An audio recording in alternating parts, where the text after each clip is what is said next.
So welcome to everyone. It's really lovely to see so many of you here. As we begin this service, can I just say thank you to the cast of not quite thousands, but the many people who are enabling this service to happen. You will see some of them, but some of them are working behind the scenes. So thank you very much for helping me with this.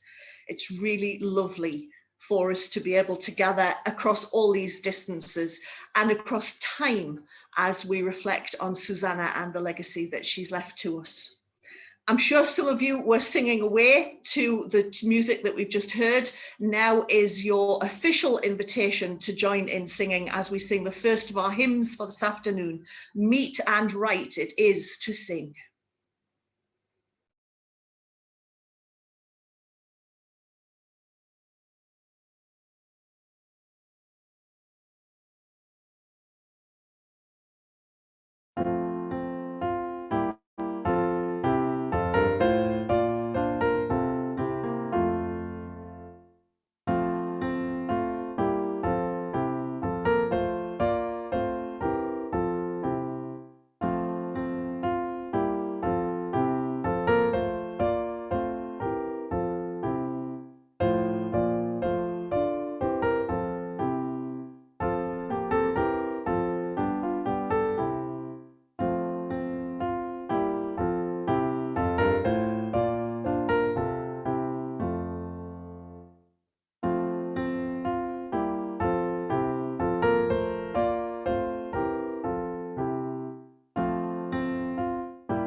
Let us pray.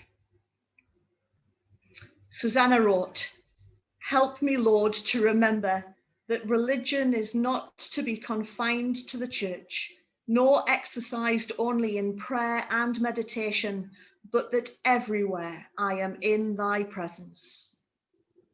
And so, holy and gracious God, we come to you now, each in our own places, and yet joined together in our praise and worship of you, gathered together to bring heaven to earth in this moment, to be conscious of you with us, to be aware that we sit before you in all your glory and majesty, and yet you come to us, holding us as a parent holds a child, close to us, just as our bones and our breathing.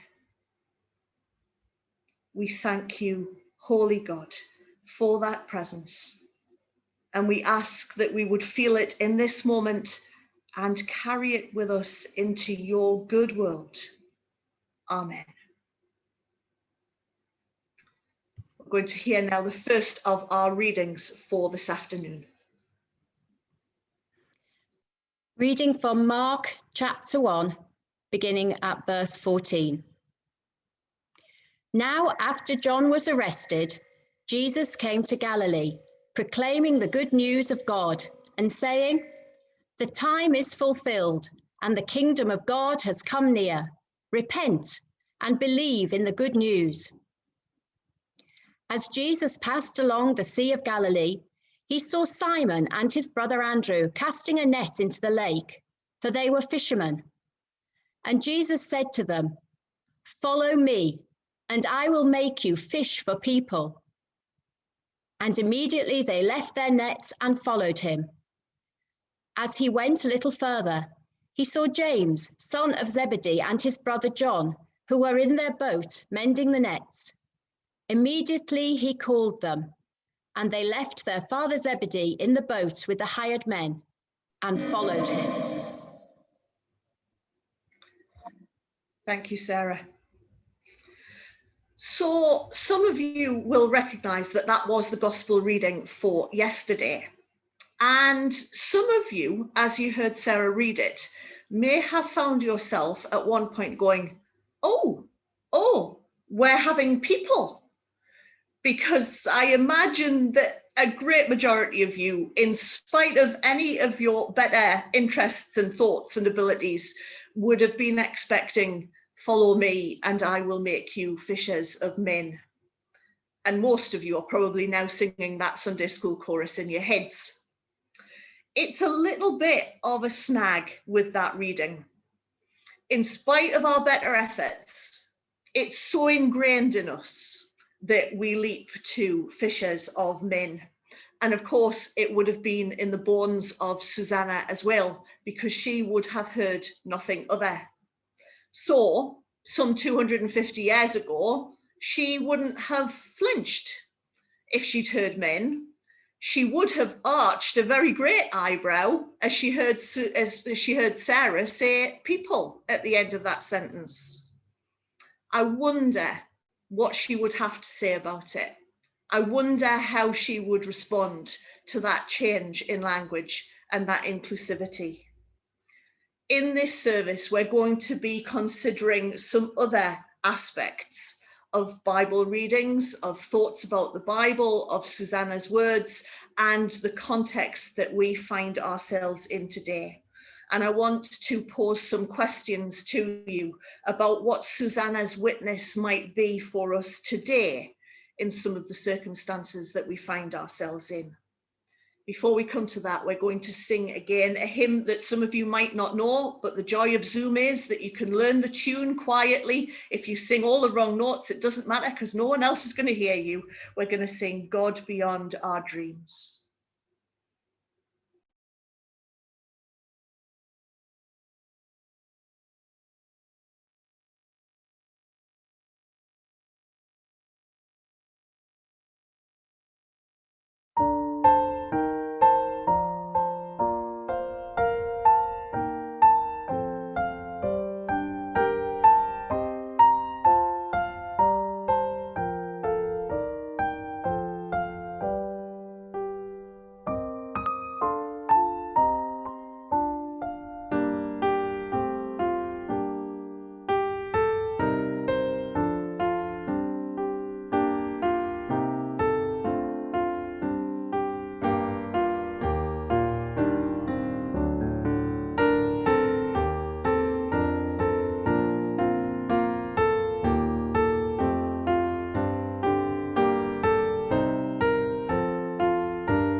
Reading from Mark's Gospel, chapter 12, verse 28 to 31. One of the teachers of the law came and heard them debating. Noticing that Jesus had given them a good answer, he asked them, "Of all the commandments, which is most important?" "The most important one," answered Jesus, "is this. Hear, O Israel, the Lord our God, the Lord is one. Love the Lord your God with all your heart, and with all your soul, and with all your mind, and with all your strength. The second is this. Love your neighbor as yourself. There is no commandment greater than these." Amen.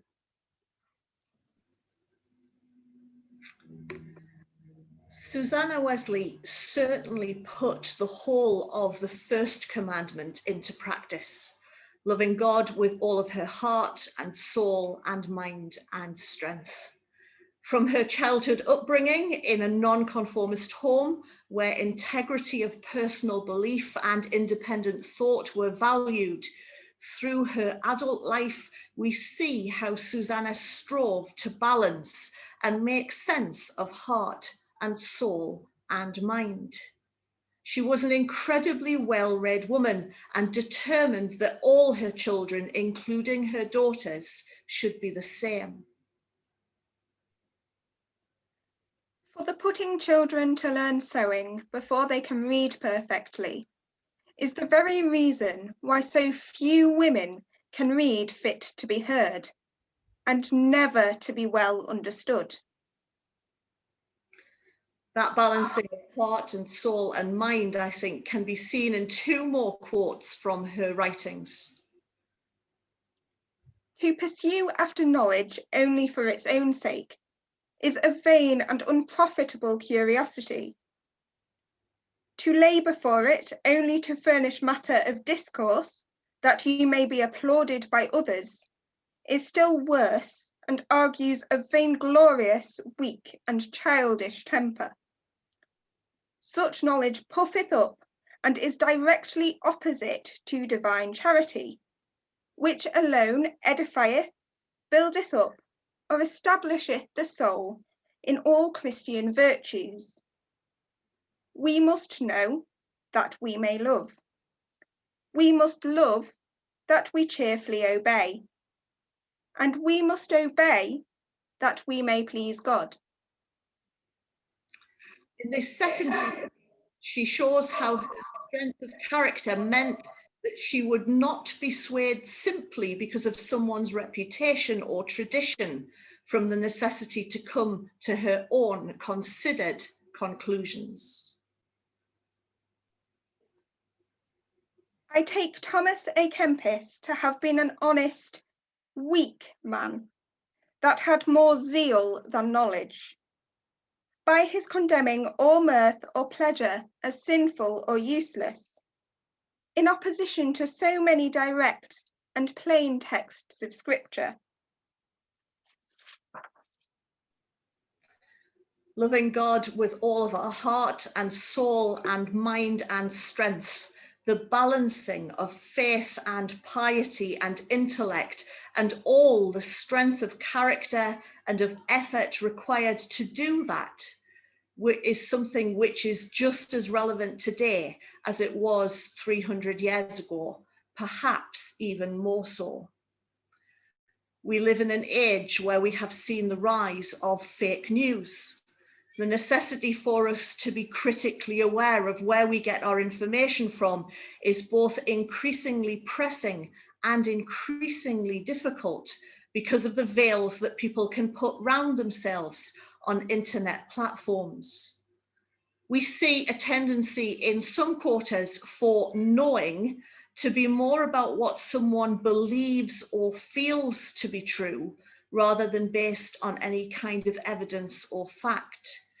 And we see the lifting of scripture out of its context and used to support all manner of political views and ideologies. Although sadly, of this latter, it's probably true to say 'twas ever thus.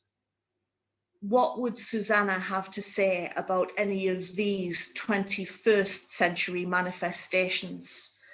To what extent would she hold us to account for engaging our hearts and soul and mind and strength in our attempts to be faithful followers of Christ in 2021? We sing again, Lord of creation, to you be all praise.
A reading from Joel, chapter 2, verses 28 and 29. Then afterwards, I will pour out my spirit on all flesh. Your sons and your daughters shall prophesy. Your old men shall dream dreams, and your young men shall see visions. Even on the male and female slaves, in those days, I will pour out my spirit.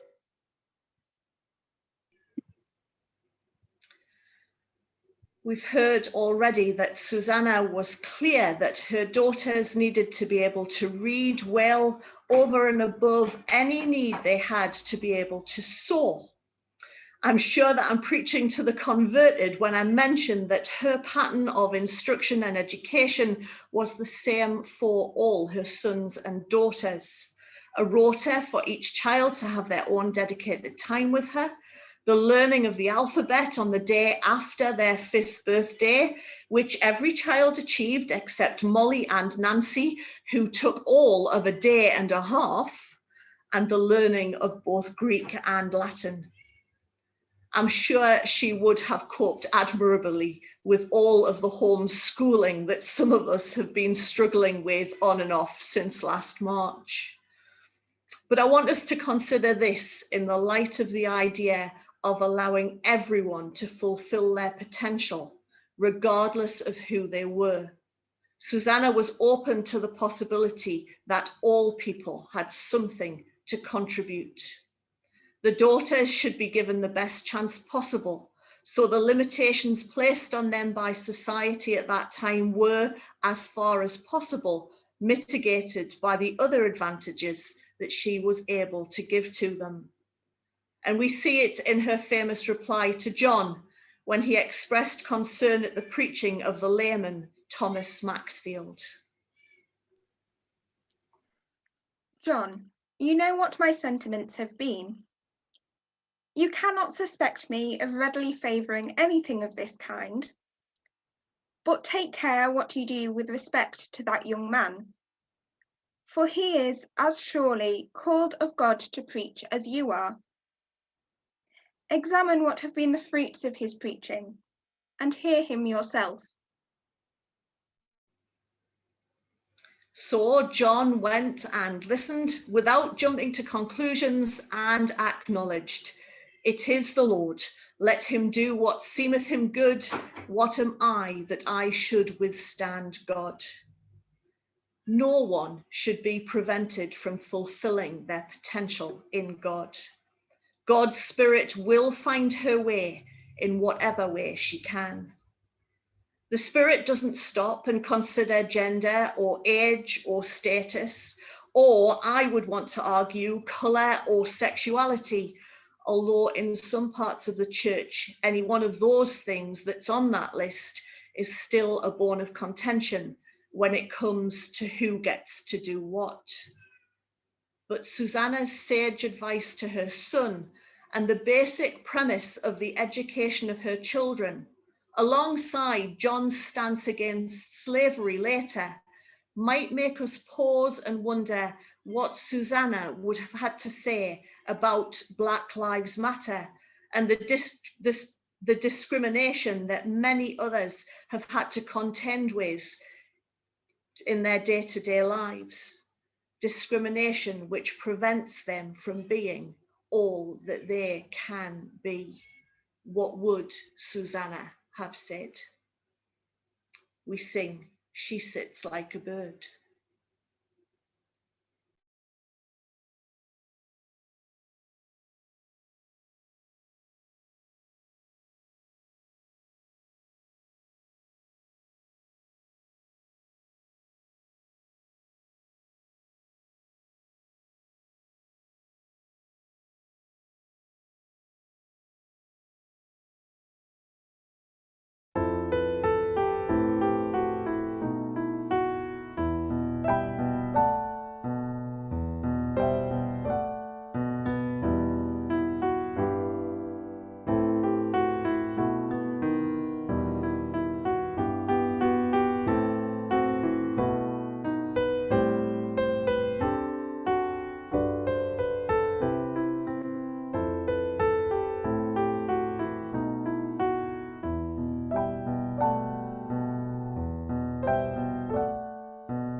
Reading from Matthew chapter 28, verses 16 to 20.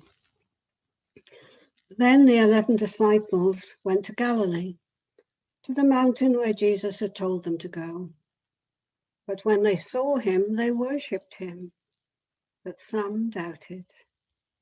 Then Jesus came and said to them, "All authority in heaven and on earth has been given to me. Therefore go and make disciples of all nations, baptizing them in the name of the Father and of the Son and of the Holy Spirit, and teaching them to obey everything I have commanded you. And surely I am with you always to the very end of the age." Amen.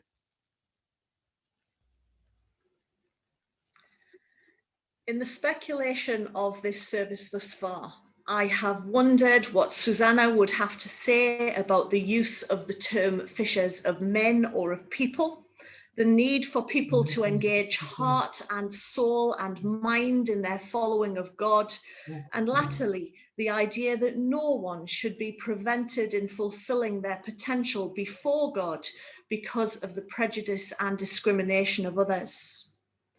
In all of this speculation, I am assuming that Susanna would have had something to say. I think she would, and I think she would have made sure that we heard it. Many of you will know about her famous, or perhaps it's better to say infamous, response to her husband over the events that ensued from the paucity of teaching and worship offered by the curate Godfrey Inman when Samuel was away from the parish. The numbers drawn to Susanna's kitchen to be led in worship and to listen to Samuel's sermons delivered by Susanna in his absence were a point of disagreement, with Samuel instructing his wife to desist, to which she replied, "If you think fit to dissolve this assembly, do not tell me you desire me to do it, for that will not satisfy my conscience. But send your positive command in full and express terms as may absolve me from all guilt and punishment for neglecting this opportunity for doing good, when you and I shall appear before the great and awful tribunal of our Lord Jesus Christ." in modern day parlance, I think that's a mic drop moment. But it's another part of the correspondence around that time that I want to highlight. Again, Susanna writes, "Another reason for what I do is that I have no other way of conversing with this people, and therefore have no other way of doing them good. But by this, I have an opportunity of exercising the greatest and noblest charity, that is, charity to their souls." Perhaps in this part of her writing, we hear the beginning of a quote ascribed to John Wesley much later. "Do all the good you can, by all the means you can, in all the ways you can, in all the places you can, at all the times you can, to all the people you can, as long as ever you can." Susanna used the means she had available to her to do good in terms of the kitchen meetings, to do good for their souls. We find ourselves in bizarre times, with buildings largely closed, and even if they are open, with quite correct but severe limitations around how we can worship and interact with each other. Even Jesus' instruction to the disciples to go out into the world is not without its difficulties at present. For one, just how far out into the world are we allowed to go? How local is local before we get stopped by the police and fined? But Susanna's attitude is to make best use of what she had. She had a gathering place. She had Samuel's sermons. She had a grasp of scripture and theology and a determinedness to serve God and the people around her. So what would she have made of these strange times? What would she have done with online presence and the necessity for food banks and the call from JPIT to petition our MPs to highlight the inequalities brought about by this pandemic? I firmly believe she would have made the best of what she had in front of her and not wasted any of it to speak and act of the love of God, as she wrote in her journal in 1711. What shall I render to the Lord for all his mercies? The little unworthy praise that I can offer is so mean and contemptible an offering that I am even ashamed to tender it. I would humbly offer thee myself and all that thou hast given me, and I would resolve that the residue of my life shall be all devoted to thy service. So let's pray. And this is the prayer that was written by Jenny Carpenter to mark the 350th anniversary of Susanna's birth. Living, loving God, Trinity in unity. We praise and thank you for the life of Susanna Wesley, Mother of Methodism. Inspired by her regime of private prayer and meditation, may we grow in our devotion to you. Following our conscience as she did, may we think for ourselves and dare to act on kingdom values. Aware of her program of teaching her children, girls and boys alike, may we value and nurture all in our care, sensitive to individual needs. Encouraged by her determination to build up the faith of her family and the parish of Epworth, may we lead others to follow Christ more closely. Discerning the Holy Spirit moving powerfully in the life of the nation as she did, may we be open to new challenges and expect great things from you. We ask this in the name of Jesus Christ and in the power of the Spirit. And in that Spirit, we say together the words that Jesus taught us. Our Father, who art in heaven, hallowed be thy name. Thy kingdom come, thy will be done on earth as it is in heaven. Give us this day our daily bread, and forgive us our trespasses as we forgive those who trespass against us. And lead us not into temptation, but deliver us from evil. For thine is the kingdom, the power, and the glory, forever and ever. Amen.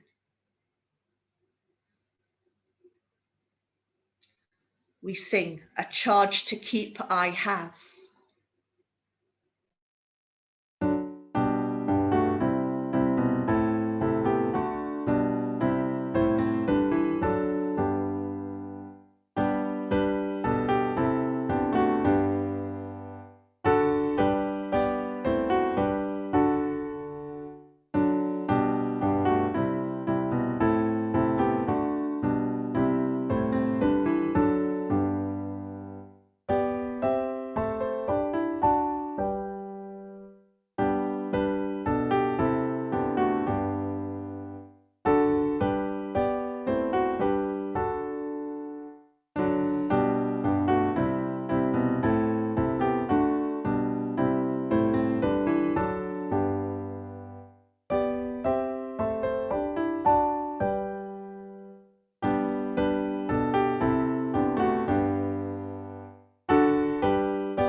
Susanna also said, I am content to fill a little space if God be glorified. So let us go from this little space and moment in likewise contentment, to glorify God in all we say and think and do. And the blessing of God, creator, redeemer, and sustainer of all that is, goes with us. Thanks be to God. Amen.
Thank you, Angie, for that very beautiful service.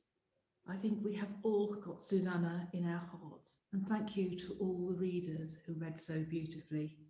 And thank you to Stuart and Owen, who did the behind the scenes pressing of buttons, so nobody had to listen to me singing.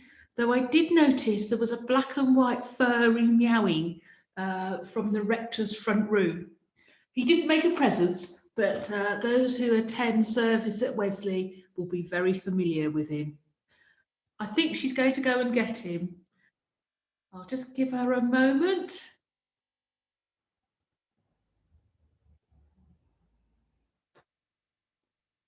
Yes, Wesley's #1 congregation member.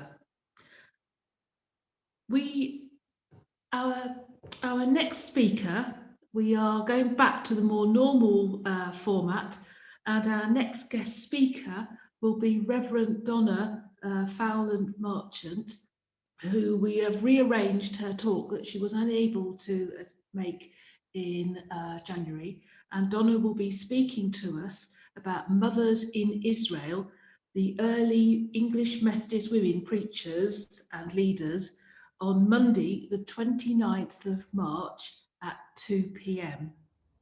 And the next in the series, if we're going to have the Mothers of Methodism, perhaps we ought to have the Father of Methodism.